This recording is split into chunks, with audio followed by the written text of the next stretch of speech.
Sandra Zanier è una delle primissime socie di Copca ad essersi mossa quando ormai oltre un anno e 3 mesi fa è scoppiata questa bomba in Carnia, in tutto il Friuli. A distanza di tutto questo tempo, quali sono le sensazioni e i sentimenti che state vivendo ancora oggi, le incertezze e le rabbie che non sono ancora sbollite?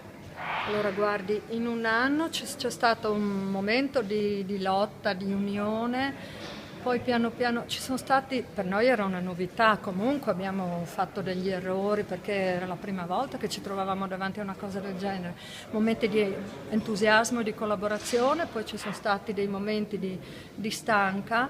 La cosa che mi ha amareggiato di più da parte di Copca è stato quel mantra per un anno intero: abbassate i toni, non volevano che avessimo visibilità. Adesso sono molto contenta che è arrivata la troupe di Report a darci visibilità, perché non siamo solo noi, quello che si sta succedendo nelle banche è la prova provata che i piccoli risparmiatori non sono tutelati.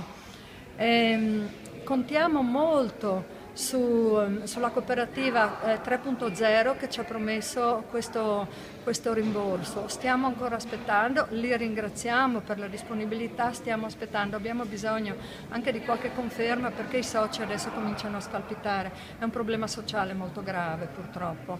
Un'ultima cosa.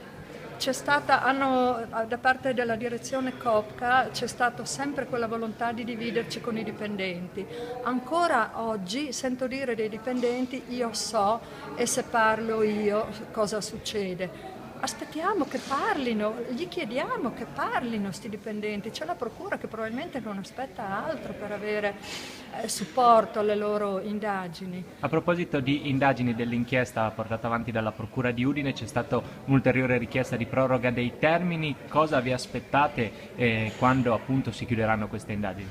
Non so cosa aspettarmi, io posso solo dire gli umori della piazza. Abbiamo speranza che qualcuno paghi.